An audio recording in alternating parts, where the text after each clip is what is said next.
Good morning.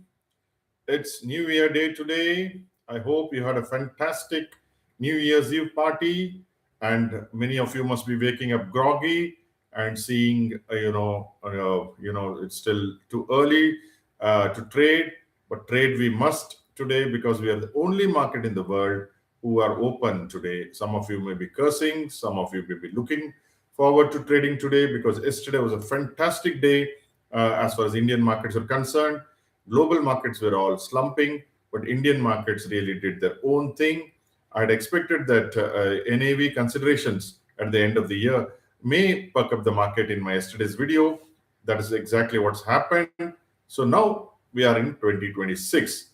So what can we look forward to? I had already mentioned it in one of my other videos as to what we can look forward to. But today I would like just concentrate on what are the resolutions. See, last year, for instance, we were the worst performing market in the world or the second worst performing market in the world.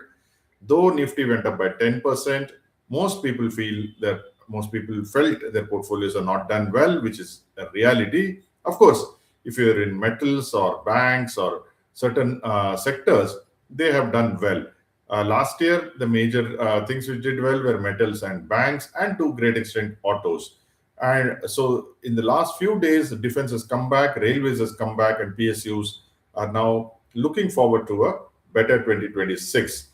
So, as I said, Sensex Nifty gained about 10%, but the portfolios actually would have lost 10%. 31 Nifty stocks gained. They did well. It is not that everything went badly. And then yesterday, we come back to what happened yesterday.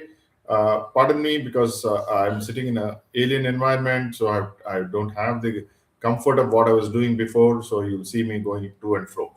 So yesterday, Nifty snapped a 4-day session losing streak. It rose about 1%. It closed at 26,100. And steel names yesterday, because of government regulation, which I mentioned yesterday again, did very well. Vodafone Idea was very volatile because the government has come up with some scheme, but that did not augur well for the market. I think it will have a tough time about 12 rupees, maybe 15 rupees could be the high. I feel even crossing 12 on for significant time is not, it may not be the case. I'm not making any, recommendations. OMC saw a new lease of life. In fact, this year, I would like to add OMCs also. More than OMCs, I would like to add the oil and gas sector. This year, in my opinion, will be the year of the resources, which means precious metals, gold, silver, then base metals like copper, zinc, aluminium, and then you will also have oil and gas maybe coming sometime later in the year because of inflation. I think oil prices also will rise, but that may not happen immediately. So I'm also looking forward to investing in oil and gas, specifically the not the marketing guys, but the non-marketing guys like ONGC, Oil India Limited, and so on and so forth. So which also means Reliance also may do well. Rupee was flat at 89.87. So for quite some time we are seeing it below 90, which is good. Globally, as I said yesterday, all the markets came down. There was no respite, excepting I think Europe did reasonably okay. Then Brent was flat. Silver got hit because of the third margin, which they put in 1 month. 3 times margin has been put. Yet it is, it got hit, but it is still trading above 70, which is remarkable for silver. Silver has been our favorite for 2024, 2025, and it will be our favorite sector for 2026. So hat trick. I've never had a hat trick of sectors, hat trick of years where one sector has been my favorite, and this is the first time in my life where one sector or one in one sector precious metals has been my favorite for the last 2 years, and it will be there for this year also. Of course, we are adding resources. Then what else happened? What are the stocks to watch today? Zaggle Prepaid has signed a 7-year agreement, so that could be interesting. NCC has received now 4 new orders, so that could be interesting. NBCC also has received fresh orders. Infra companies are receiving orders left, right, center. But infra is a very tricky sector. We don't have any bets there, excepting maybe L&T and KEC. Great Eastern Shipping also is now expanding its fleet. It's got a second-hand medium range tanker of around 565 DWT, so that should do well. Then what else? Navin Fluorine commercial production has started, so that should be interesting. Then yeah, these are the stocks which are looking interesting.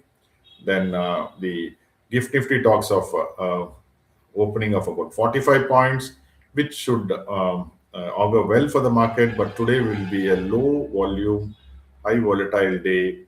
So I would be a little careful in what I do. Anyway, I'm not doing any day trades for the next 1 week till around next Tuesday, Wednesday, because I am out of my environment, local environment. I'm traveling to 3 cities. So therefore, even the podcast may have some issues. A Sunday podcast, I don't even know whether I'll be able to do it this time.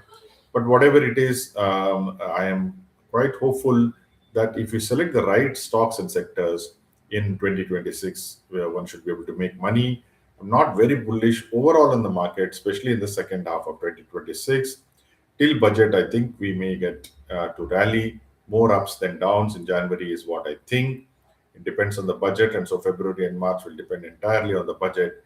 But after June, I'm not very confident of the market. It's too far off at this point of time, but nevertheless, this is what I feel will happen. So I'm being cautiously optimistic for 2026 first quarter, and cautiously pessimistic for the second half of the year. So whatever you do today, I hope it is successful. And once again, let me wish all of you and your family and my supporters who have come, who listen to this and make some comments. Every comment I reply. There is no comment which I have not replied. So thank you for joining me, and I wish you join me through the year, and we will sail together and reach safer shores by the end of the year. Thank you very much, and have a good trading day.